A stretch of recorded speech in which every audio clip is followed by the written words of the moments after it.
What's up la gang? Tellement content de vous retrouver pour ce 44e épisode de notre podcast. Ça faisait un bout qu'on n'en avait pas diffusé un. Et là, on est de retour en force avec quelques petites nouveautés pour vous.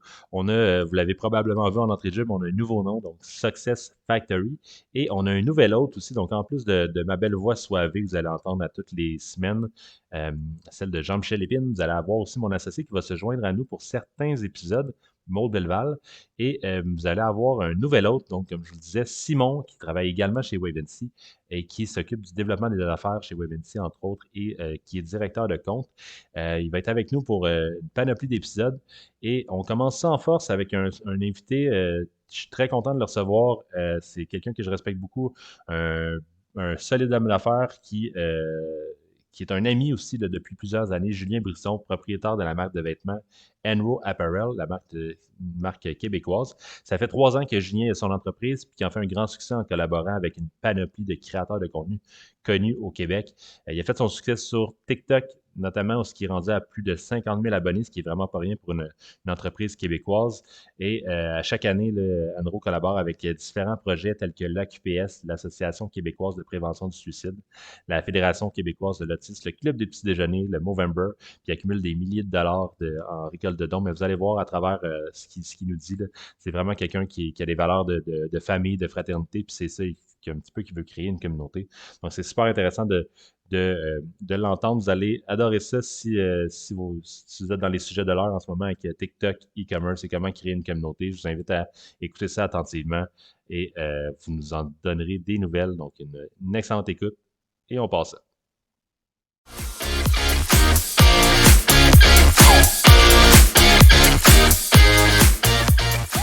Mais, en gros, c'est de l'entre-genre. J'ai toujours parlé avec du monde. J'ai toujours jamais eu une job stable assis de 8 à 5 à quelque part parce que moi, je suis pas capable de faire des affaires de même. Là. Toujours un peu partout. Puis, c'est pas mal ça, je te dirais que. Puis après ça, quand ma fille est née, ben, Annabella, c'est de là que l'idée du brand est venue. Puis, tu sais, à la base, j'ai voulu partir Enro, c'est bizarre à dire, là, ça fait 2-3 ans que je me suis même pas encore payé à peine là, des mini-montants, mais c'est pour comme créer un héritage. C'est un peu fou, là, mais qu'à long terme, quand mes filles vont être plus vieilles, là, on est sont rendus deux, là, mais quand ils vont être plus vieilles, que peut-être qu'Enro valent des millions, puis que soit comme je vis d'Enro à cause de mon père, il a fait ça. Genre. Puis c'est en rapport avec eux. Fait que c'est un peu un minding de rêve que j'ai eu en faisant Enro. T'aimerais-tu ça qu'éventuellement tes deux filles soient comme dans l'entreprise puis qu'ils t'aident à la faire grandir? Oui, Annabella, j'en ai déjà chez on a eu une discussion la semaine dernière là-dessus. Elle a des idées un peu farfelues, elle a juste 6 ans quand même, là. Mais elle aime ça, elle design, comme là, la collection Nana, c'est elle qui l'a comme pas mal qui a géré ça. Puis ça a mal parti, ça a bien fini, comme on peut dire. Mais elle a des idées là, elle amène des idées puis des trucs comme ça. Oui, j'aimerais ça, mais je veux qu'elle fasse ce qu'elle veut aussi de sa vie, là. Fait que ça l'aime pas, ça veut pas être dans le linge. Je comprends. Pour les auditeurs, c'est quoi la collection Nana puis c'est quoi comment qu'elle a été impliquée là-dedans? Ok, ben, en gros, collection Nana, c'est Annabella, son surnom, c'est Nana. Donc, il y a un ananas. Quand j'ai fait mon premier logo Enro, il y avait un ananas dedans. Et ça représente, je vois ma fille. Puis, on était en live un moment donné. J'avais décidé de faire un live avec elle en plein après-midi. Là, on jouait au ballon, on niaisait dans la boutique. Puis, on s'était ramassé 350 personnes à parler puis à jaser. Puis là, le monde disait, c'est quoi tu veux faire? Puis là, finalement, on avait lancé une collection parents-enfants. Fait que c'était des t-shirts et des hoodies de extra small qui est 4 à 6 ans jusqu'à 18-20. Puis on l'avait dans l'adulte de small à 4X large. Fait que tu veux matcher soit tes hoodies, 3 couleurs, ou soit tes t-shirts. Puis le logo, on savait pas trop. Puis quelqu'un en live a dit un ananas. Elle a dit, moi, j'aime les ananas. Mon surnom, c'est ça. C'est à partir de là. Donc là, j'ai fait créer des logos par un graphiste. J'y ai montré. Puis c'est tout elle qui a fait la sélection de non, j'aime pas ce logo-là, qui est dans l'écorce, on fait ci, les couleurs. Puis jusqu'à temps qu'il y a eu plein de problèmes, puis qu'on lance la collection. C'est elle qui a dravé, dans le fond, le show avec moi de A à Z là-dessus. C'est tellement cool. Ouais, ça a été un stress pour moi parce que sortir un logo collection enfant qui n'a pas marché la dernière fois, plus un logo qui est un ananas, genre avec des couleurs, tu sais, c'est hors du commun un petit peu. Là. Mais somme toute, je suis quand même satisfait de ce que ça a donné. Ouais. Euh, quand tu parles de live, là, ça aussi, je pense que tu es fort sur les lives TikTok. Qu'est-ce comment ça vient jouer les lives TikTok? Parce que ça fait quand même plusieurs années que tu es sur TikTok, là, ça doit faire 2 ans-ish. Tu es une des premières entreprises pas mal à pick up la game là-dessus au Québec. Là-dedans, tu es rendu à 50 000 abonnés. Quel impact a là, toi, de faire des lives sur ta brand puis genre tes clients? En gros, c'est l'effet de. Mettons, si on parle juste de live, là, c'est l'effet que je sais pas comment j'ai réussi à faire, mais l'effet de créer un sentiment d'appartenance à quelque chose qui a été beaucoup sur Enro. Partir de rien, genre d'une marque nowhere à que finalement le monde se sont attachés un peu à moi et à comme l'histoire qu'on amène en arrière de ça.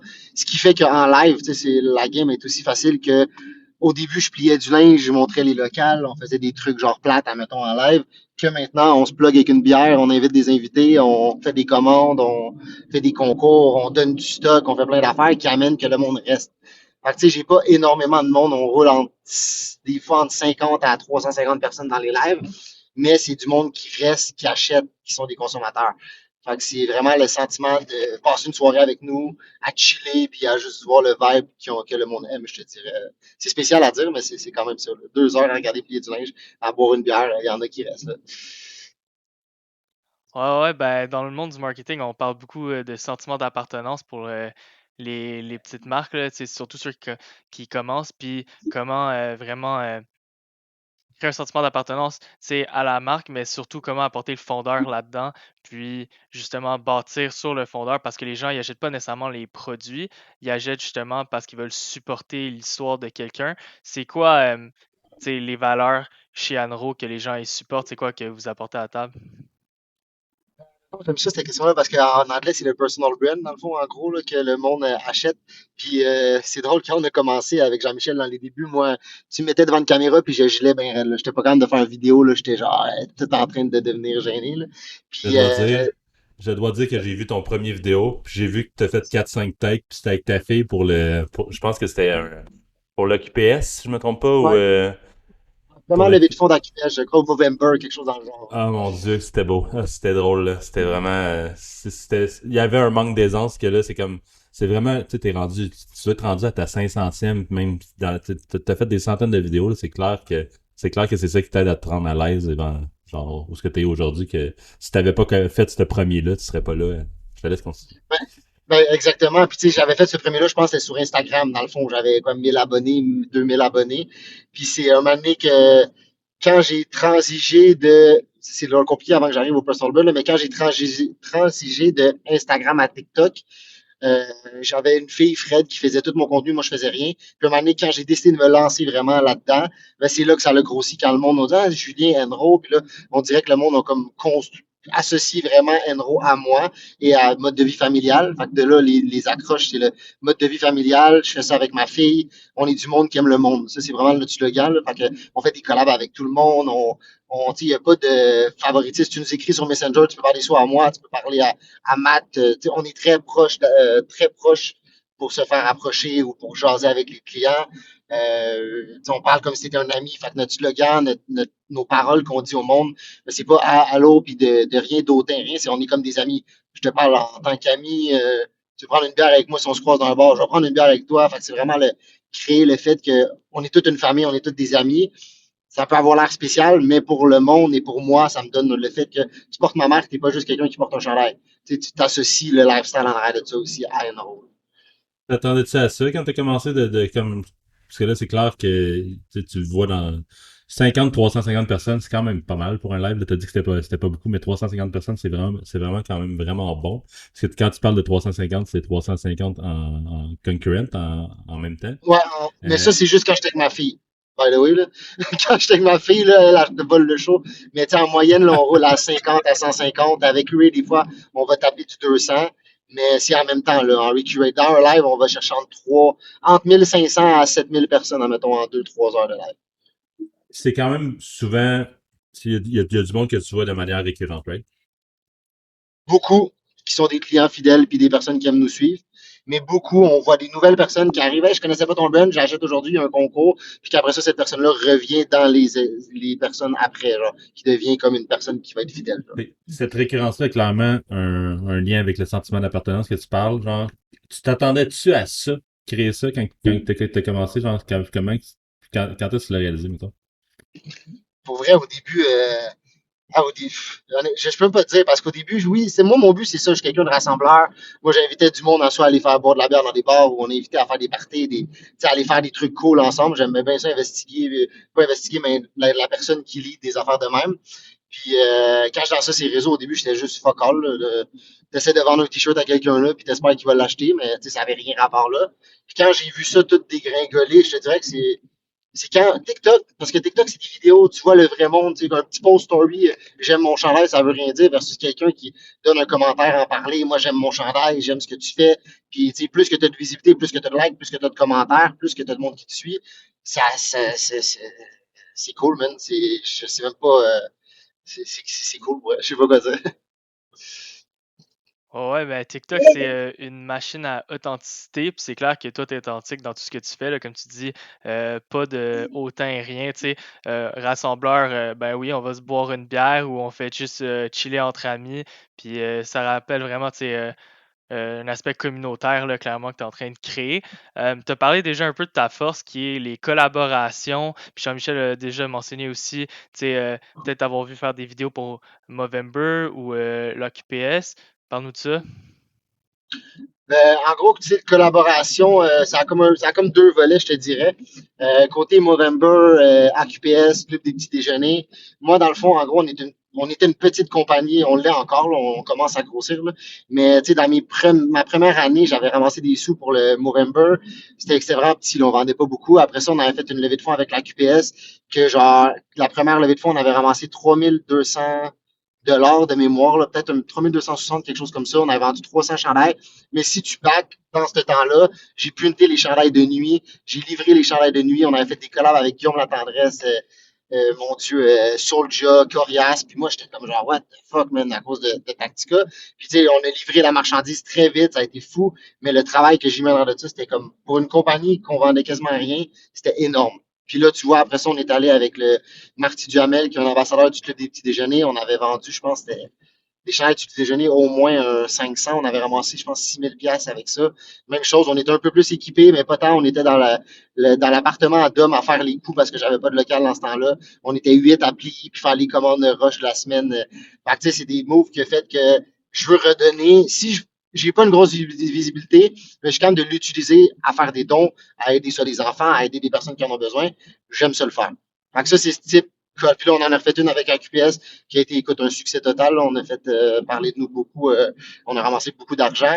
Là, on va faire même des chandails pour l'AQPS différents que je veux m'impliquer pour faire des bons prix avec les deals qu'on a.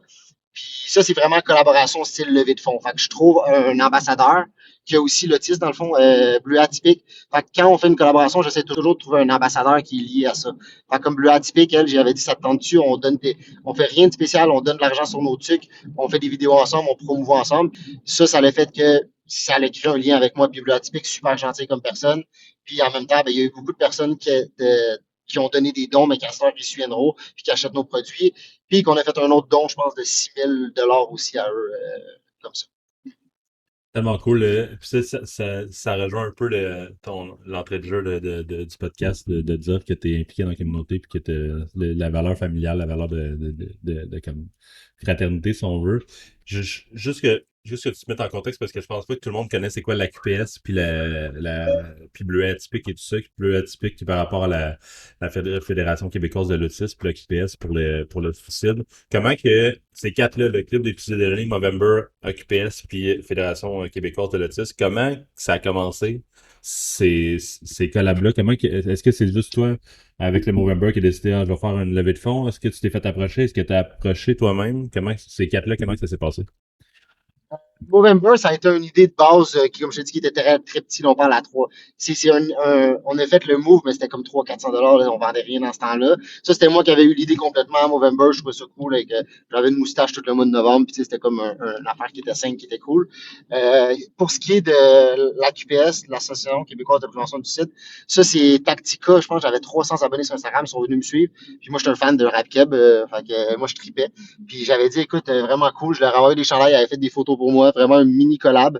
Après ça, on s'est comme un peu lié d'amitié. J'ai dit, moi, j'aimerais ça vous aider dans un projet si vous voulez. Je fais du linge. Ça a resté de même. Ils m'ont dit, OK, on fait un chandail un mois avant. Ça a été très rush. On a lancé ça. Puis ça a été ma première collab justement pour la levée de fonds avec Tactica et la QPS. Fait qu'encore une fois, j'avais mon ambassadeur qui était Tactica, qui sont très poussés à ce niveau-là. Et j'avais la QPS qui nous backait, qui était l'Association de prévention du suicide au Québec. Après ça, pour ce qui est de Marty Duhamel, c'est nous qui l'a approché à cause que Dom se fait tatouer là-bas. Puis on venait de finir cette campagne-là. Puis Dom il me disait, ça serait cool de faire le cas pour les enfants. Puis là, Dom avait l'idée pas mal de ce projet-là. Dom, qui est mon partenaire pour ceux qui ne savent pas. Fait qu'il a tout pris les devants. Comment je peux dire? C'est lui qui a géré ça, puis moi j'ai juste fait le logo, on a fait les trucs, on a produit, puis on l'a lancé. Puis le dernier, après ça, Bleu Atypique, c'est moi qui l'ai carrément écrit, parce que je cherchais une affaire différente que toujours faire avec les mêmes, puis aider d'autres catégories. Fait que l'autisme, c'était quelque chose qui me touchait. Il y a beaucoup de parents de nos jours, et même avant, qui ont des enfants qui sont atteints de ça. Fait que, en parlant avec elle, qui est la meilleure porte-parole, selon moi, de l'autisme je veux dire, au Québec ou au monde, là. Fait que j'y ai écrit, puis on a eu une belle discussion, puis elle a embarqué dans le projet directement. Qu'est-ce que tu as eu comme retombée de ça? Et je parle pas monétairement, je parle de gens de témoignages en particulier. T'as-tu eu des témoignages de personnes par rapport à ça qui t'ont comme remercié d'avoir fait ça et tout? Beaucoup, honnêtement, beaucoup des beaux commentaires que c'est à cause qu'on s'implique pour d'aider le monde justement comme qu'on peut, des choses comme ça. Fait qu'il y a eu beaucoup de bons commentaires. Puis comme je disais au début, c'est que quand on fait des moves de même, là, il y a du monde qui pense qu'ils font ça pour du fame ou peu importe, là, mais c'est qu'au bout de la ligne, là, il y a énormément de travail. On donne, comme l'étude de Tactico, on donnait 15$ par chandail. Ceux qui connaissent un peu c'est quoi faire un chandail, il y a double print, il y a un print en avant, 4 couleurs, t'as un print dans le dos, on fait les coups, on plie, on met les sacs. Je veux dire, c'est vraiment énorme là, sur un produit comme ça. Mais ce qui ça fait, c'est que les clients y achètent, voient la qualité en même temps de nos produits. Après ça, c'est des clients qui vont peut-être acheter puis qui se disent ah j'aime ça parce que eux Enro, ben ils font affaire avec leur communauté, ils redonnent, fait que ça nous amène beaucoup de love et de façon de parler de nouveaux clients. C'est pas nécessairement des clients de linge, mais c'est des clients de comme qu'on parlait comme mon Dieu, si j'ai un blanc, mais du monde qui aime la marque puis qui voit de qu'est-ce qu'on fait, admettons comme ça. Ouais, tu as beaucoup de clients, tu sais, fort sentiment d'appartenance, comme on disait, puis tes clients, ils deviennent des ambassadeurs eux-mêmes pour Anro, dans le fond, parce qu'ils aiment ce que vous faites, ils aiment l'aspect communautaire, tout ce que vous représentez. Est-ce que tu as des exemples de ça, de clients ambassadeurs, tu sais, qui font des beaux gestes reliés à Anro? Eh mon Dieu, ok, ça, on peut en parler, ça va être, écoute, dans le fond, en gros, là, quand j'ai parti Enro, Jean-Michel Lycée, moi, j'étais tout seul, tout seul. Dom, il est arrivé, ça fait peut-être 1 an et demi que, quand ça commençait à grossir, puis tout ça, j'ai dit, rentre avec moi, Dom, c'est mon meilleur ami, ça fait 20 ans maintenant. Fait qu'on a tout fait ensemble, puis là, j'ai dit, embarque avec moi, ça va être cool, t'es plus fort avec d'autres trucs, moi, moins que d'autres. Fait qu'il a embarqué, mais, tu sais, t'as donné une idée, admettons, que ça soit, j'ai beaucoup de collaborations en ce moment actives, on va dire. Là, fait que ce soit les chalets Sweet Spot, que ce soit Eddie Langers, le barber, que ça soit avec Ray, que ça soit avec Doug et Jeff, que ça soit. J'en ai vraiment beaucoup. On va en avoir une nouvelle bientôt que je ne vais pas spoiler là, mais ça s'en vient très cool, puis ça va se boire. Fait que je dis ça de même. Et c'est du monde, admettons, comme exemple, Sébastien, qui est Monsieur Chalet, qu'on le surnomme. Lui, c'est un gars qui travaille pour Sweet Spot, c'est son beau-frère, puis il habite à Tremblant. Qui fait que des fois, il a déjà descendu 3 heures de route pour venir plier du linge pendant 4 heures avec nous pour nous aider. Mais du monde comme ça, c'est des acheteurs, des amis maintenant qui font partie de la famille Enro, mais qui ont aidé, tu peux même pas t'imaginer. Là. Fait que, du monde qui venait plier pendant 6 heures de temps, oui, je leur donne un petit quelque chose, mais ils venaient faire ça parce qu'ils aimaient ça, puis ils trouvaient ça cool le vibe. C'est comme ça que j'ai construit Enro. Parlant de collaboration, c'est d'amitié, de monde qui m'ont aidé. Quand je dis que je me suis pas payé, mais j'ai pas payé d'autres monde non plus nécessairement pour faire ça. C'était vraiment du bénévolat, comme on dit, c'est assez fou penser à ça. C'est fou de dire que tu t'es pas payé encore 1$, que genre, t'es pas, tes Je me ventes suis sont pas payé en l'année plein dedans. passée. Oh, Ben, je me suis wow, I payé didn't know l'année that. passée. Ouais, mais en tout cas, ça, on en reparlera hors cam. Là. Mais je me suis payé l'année passée un montant qui est comme pas dégueulasse, mais qui est ridicule. Là. Mais c'était juste une année, il fallait que je travaillais fort, là, honnêtement. J'ai travaillé très fort sur les brimer des trucs dans ma vie personnelle à cause que je faisais juste travailler. Fait que, mais je me suis sorti un petit montant, mais qui est pas vraiment pas gros. Puis en ce moment, là, je me paye plus. Fait que dans le fond, ça revient comme au même. Là. Je veux dire, on travaille à tout organiser ça, dans le fond. T'as parlé de tes collabs, Julien, t'as parlé de Get Jeff, t'as parlé de Tactica, Soulja, t'as même fait affaire avec, t'as même collaboré avec Philippe Labrise, des entreprises aussi, avec Sweet Spot, Dillingers, t'as fait une collab avec Guru récemment. Euh, Comment qu'on, je peux penser à une couple de brands qui pourraient saliver à voir le niveau du nombre de collabs que tu fais au mois. Comment que tu maximises ça? Genre, c'est quoi le secret pour maximiser ça? Ben, en gros, moi, pour ce qui est des collabs, ça, c'est tout moi qui gère. OK? Dans le fond, il y a bien des trucs à cette heure maintenant que je gère plus chez Enro, là. Je te dirais une grosse partie des choses, mais tout ce qui est collab, ça, c'est mon bébé à moi, là, les choses. Fait que, comment faire? Honnêtement, c'est qu'il y a différentes manières d'approcher. J'ai toujours le dire que quand j'ai commencé, d'autres compagnies m'ont dit t'envoies un hoodie puis t'espères que la personne te fait une story. Mais moi, c'est pas ça mon minding du tout, là. Fait que, mettons, moi, s'il y a quelqu'un que je trouve que l'intérêt est bon, ben, j'y écris. Ou bien, la période là, maintenant, il y a beaucoup de monde qui nous écrit aussi, là, mais admettons avec Doug et Jeff, là, t'as donné, c'est ma meilleure collab, je te dirais, que j'ai faite depuis que j'ai lancé Enro, là. J'avais des amis en commun, j'ai dit, écris à ces gars-là. Moi, je veux les habiller dans leur rapper poche. Après ça, on s'est rencontrés, appel téléphonique, une rencontre en personne. Puis moi, dans le fond, comment je fonctionne, c'est pas je te donne un ou deux chandails pour clé. Il y a 7 jours dans la semaine, si t'en as 7, tu vas apporter au moins 4 fois. Fait que j'en donne du stock. Fait que, mettons, j'arrive, puis j'habille lui, ses enfants, son ami, tu sais, je veux dire, je le gâte. Fait que ça veut dire qu'il va pas avoir à penser, je fais une story avec ça parce que je l'ai. Non, il va toujours l'avoir sur le dos, fait qu'il va le porter. Fait que rendu là, c'est comme ça que tu t'es capable d'exposer plus de trucs, puis en même temps, tu récompenses les personnes, pas nécessairement en argent, mais aller t'acheter du linge, ça coûte aussi cher, puis t'as tous les nouveaux modèles tout le temps. Fait que moi, je travaille un peu dans ce genre-là quand je fais des collabs. Cool. Oui, tu parles de gâter les gens. Tu as une offre assez particulière sur ton site web, un de tes best-sellers qui s'appelle Le choix du chef. Comment c'est venu? Comment on en est venu là? Puis c'est quoi le choix du chef? OK. Là, pour le moment, il était activé parce qu'on vient de finir les promos, puis on s'est fait, désolé le mot, mais on s'est fait VIOLR, là. On s'est Dévalisé, tu magané veux dans dire. Dévalisé.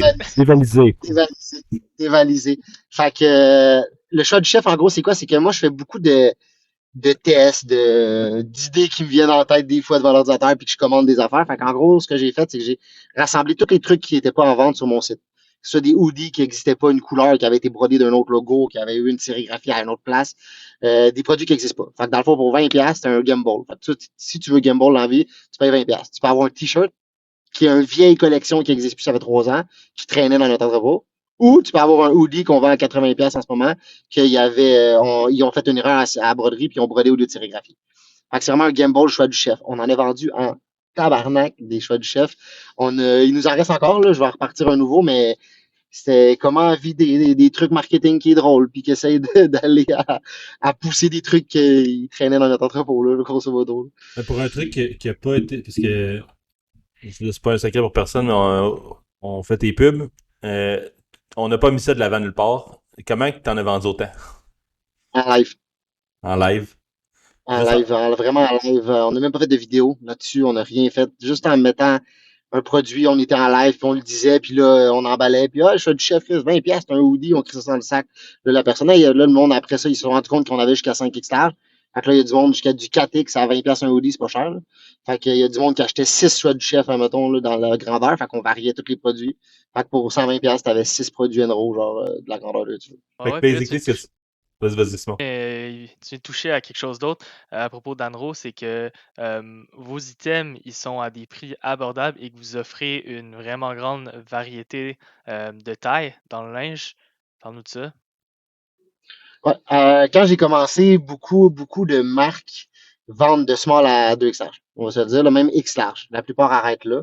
Moi, dans le fond, j'ai Dom qui porte du 3X dans les hoodies. Là, il a maigri un peu, il portait du 2. Là. Mais j'ai beaucoup d'amis qui sont grands. Fait que là, moi, je sortais mes collections, puis dans mon cercle d'amis, on dit mes 10 amis quand je lançais l'Enro, ben t'arrêtes à X large, je peux pas t'en acheter, ou t'arrêtes à 6. Fait que là, ça me faisait chier. Fait que là, j'ai cherché des fournisseurs qui se rendaient plus grands. Puis quand on a lancé, admettons, le 3X, ben, j'ai commencé à vendre plus de 3X que de small. Puis là, j'ai fait, tabarnak, ça n'a pas d'allure. Tu sais. Là, après ça, on était toujours vite dans le 3X. Puis là, on a augmenté nos quantités. Là, après ça, j'ai réussi à trouver un nouveau fournisseur, exemple, de mes t-shirts. Ben là, on se rend jusqu'à 4X dans nos t-shirts. Puis dans certains modèles, on se rend jusqu'à 5X. Fait que là, on est allé chercher du monde qui porte une grande grandeur, que son ami aussi. Fait que, tu sais, je me rappelle dans le temps, au Black Friday, quelqu'un a commandé 7 chandails 3X large noir parce qu'il était pas cher. Fait que lui, il s'est dit, Chris, je vais les avoir pour tous les jours, tu sais, ils sont pas chers, ils sont de bonne qualité.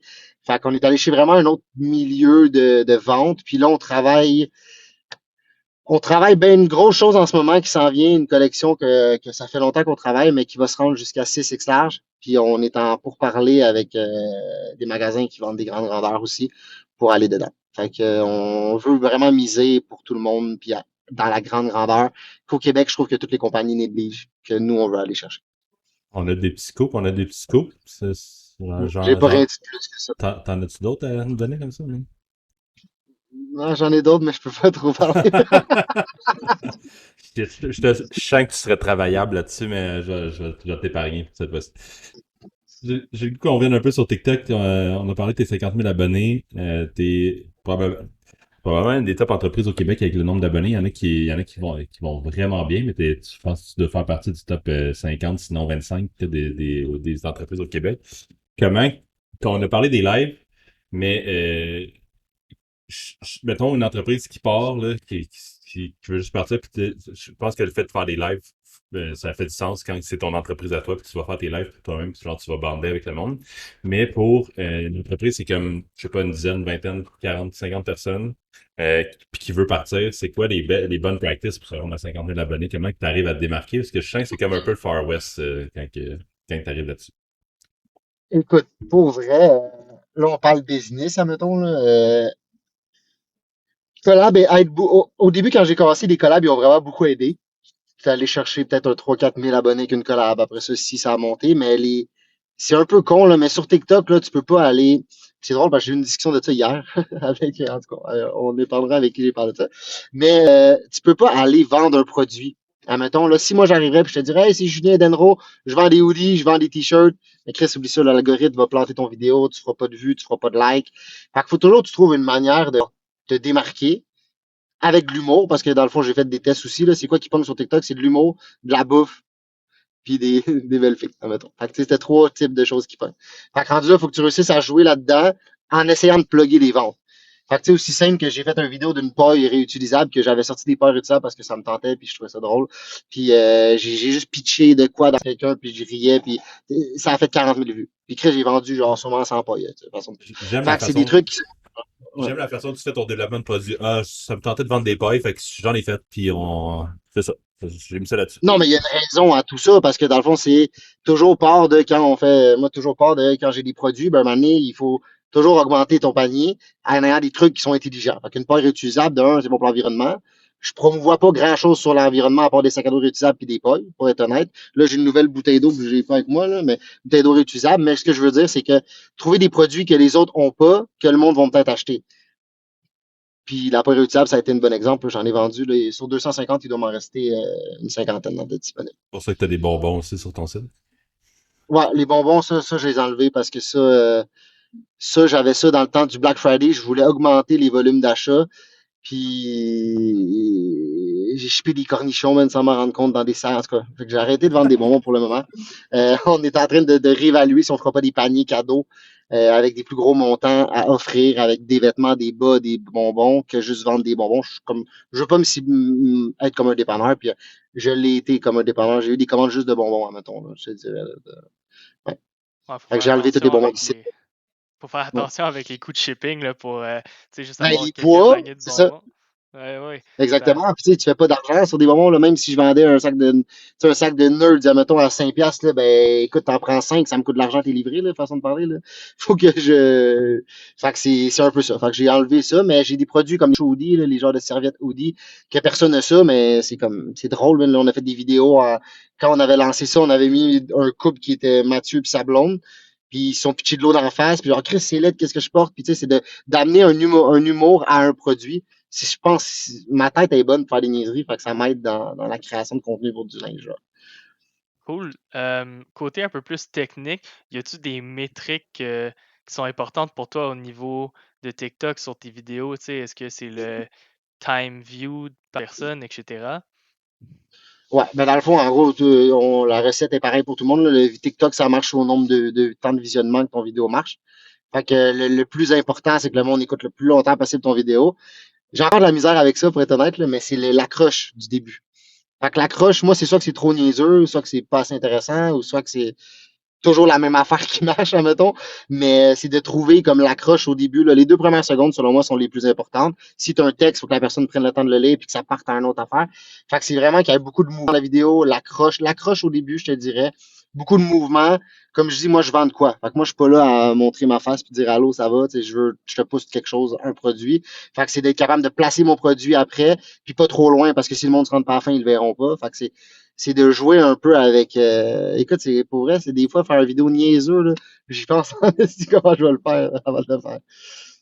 Ouais, je le dis comme si c'était une idée on the fly, là, mais c'est une façon pertinente pour d'autres petites brands, moyennes brands, puis même les grosses brands, parce que craquer l'algorithme TikTok, c'est pas facile, c'est un défi pour tous.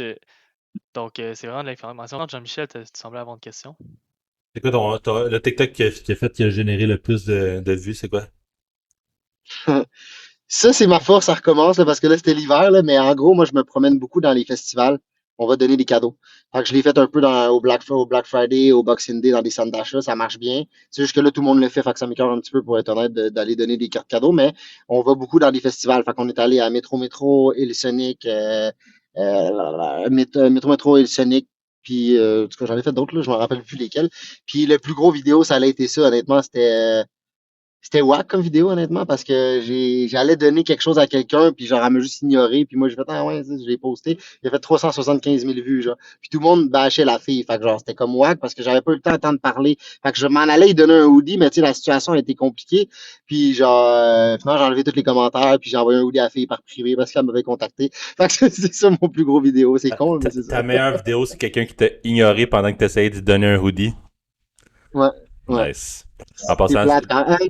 Ouais, ouais, ou la fille qui avait des petites grosses balles qu'on a donné un manteau pour la briller, là. Ça aussi, ça l'a fait toi, tu un veux gros vraiment. vidéo. T'essayes vraiment que faire en sorte que j'édite le plus possible J'ai pris de l'épisode de la job, podcast. baby. J'ai pris de la job. Non, mais parlant de best, là, je viens de te demander le best TikTok, mais mettons, ça doit faire 3-4 ans-ish là, que Enro existe ou que ça map. C'est quoi ton best coup de marketing depuis ça? Mon best coup de marketing, man. Shit, c'est moi, man. C'est moi. Depuis que je me suis lancé dans la compagnie puis que j'ai foncé en vidéo puis parler de ma vie, admettons, là, c'est mon best coup de marketing. Genre, j'ai pas nécessairement de produits révolutionnaires, j'ai pas de couleurs. En ce moment, tout marche. Fait que, tu sais, on lance des affaires. Comme là, t'as pas vu ce qui s'en vient dans les prochaines semaines, ben, tu vas le voir, Simon va se faire les pubs, là. Mais, voir les short jogging l'année passée que je me suis planté, j'ai pas eu de mauvais coups, admettons. Ouais, c'est intéressant. Les gens, ils parlent pas souvent des erreurs qu'ils ont fait. Les short jogging, c'est quoi qui a causé une erreur? Puis c'est quoi que tu as appris de ça? Ah, ça, ce que j'ai appris de ça. Dans le fond, ce que j'ai appris de ça, la vérité, là, c'est que je sors plus de quoi que je porte pas. OK? Fait que moi, dans le fond, j'agence mes trucs, j'aime ce que je porte. J'aime avoir du style, du plus que je peux, en tout cas. Puis, je sors ce que j'aime. OK? Ah, c'est sûr que des couleurs, des fois, si j'aime le hoodie puis que je le sors à une couleur que je porterais pas, ça, c'est pas grave parce qu'il y en a d'autres qui vont le porter. Mais là, j'avais sorti des shirts jogging. Puis c'était des tons sur tons, là. C'était fucking cool. Les couleurs étaient vraiment fly, honnêtement. Tout était cool. Mais le price point était un petit peu cher. Puis je le savais depuis le début. Je trouve ça cher. Puis on a sorti ça l'année passée, on a fini l'été, on les a essayé de les liquider jusqu'à la fin. Je les ai foutus dans les boîtes, man, juste dans mon backstore. Ça fait 1 an et demi un an que c'est là depuis l'année passée. Je viens de les ressortir en grosse promo, en nouveauté, puis écoute, je les vends pas plus, là. Fait que ça, c'est un flop. Personne porte des shorts jogging. Si le monde en porte, il achète au Walmart à 12$. Mais ça a été mon pire flop, genre, je suis pas capable de les vendre en vrai. Je suis encore là. Je vais seulement les donner en don à un moment donné. Non, non, mais c'est cool, tu sais, d'apprendre à designer pour soi-même, puis c'est ça que les gens ils portent, tu sais, t'es représentatif dans ta communauté, encore une fois, là, les gens sont accrochés à toi, puis c'est des gens qui, tu sais, ils te ressemblent inévitablement. Hey, c'est difficile à dire ça, mais Inné, ils te vitablement. inévitablement, oui, Yes! yes, on est arrivé là, Grosse parce victoire. que, tu sais, c'est des gens qui s'accrochent à toi qui t'es, donc c'est des gens qui te ressemblent, fait que c'est vraiment un bon insight pour vrai, là. Euh, puis là, ça fait une couple d'années, là, Anro. What's next? Ah, je vais dire juste une chose. Dans le fond, What's Next sur Enro. Dans le fond, j'ai plusieurs projets en ce moment pour ceux qui savent pas, dans le fond, moi, je suis gestionnaire de compte pour une compagnie de barbecue, ok? Fait que je travaille 40 heures semaine, plus je fais toutes les autres affaires en même temps. Fait que je commence à être un petit peu tanné. Pas tanné, mais, tu sais, à un moment donné, c'est brûlant, là. Je travaille de jour, soir et de nuit, mettons, à tous les jours. Fait que maintenant, on travaille un gros projet, dans le fond, avec Enro, mais qui sera pas nécessairement Enro. Ça va être Enro, mais ça va être une distribution. Dans le fond, on est en train comment je peux dire que je veux pas brûler de punch, mais en gros, on essaie de devenir le prochain Gildan du Québec avec des vêtements Enro Blank. On est en train de concevoir ça en Chine en container, puis d'être capable de distribuer nos produits, notre qualité, notre coupe à tout le monde. Es-tu C'est excité? quand même, parce que j'ai déjà 2 clients qui m'ont acheté. Fait que oui, je suis quand même excité à ce niveau-là. C'est quoi l'avantage d'être un Gildan québécois puis de justement faire affaire avec Anro à ce niveau-là? L'avantage est d'avoir, dans le fond, comme on parle, c'est de créer une notoriété de marque. On n'est pas encore parfait, puis loin de là, puis on se fera jamais, mais qu'on est quand même, Enro, le nom est quand même déjà un petit peu connu. Fait qu'on s'est fait contacter beaucoup pour faire du linge pour des compagnies, pour des trucs de même. Ça, c'était dans mes projets au début. Mais, tu sais, moi, faire 50 t-shirts pour garage à côté, je suis pas là en ce moment, puis tu sais, ça prend trop de temps pour ce que ça vaut. Fait que versus vendre un container à des sites qui revendent du Enro, puis que le monde ont l'Enro dans l'étiquette, pas nécessairement sur le chandail, mais ça donne un pouvoir d'achat au niveau de le prix qu'on va pouvoir les vendre. Fait qu'aller battre la qualité des autres, puis avoir un meilleur produit. De deux, être capable de distribuer notre linge Enro à Enro aussi, puis avoir des meilleurs prix, des meilleurs produits, puis d'être capable de faire ça avec plein de brands. Fait que, tu sais, on s'entend que les 3 quarts des brands en ce moment utilisent soit du Gildan, du Champion ou du Independent.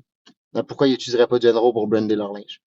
Puis ça, c'est ma job de moi d'aller vendre aux acheteurs. C'est ça ma force, c'est ça mon travail.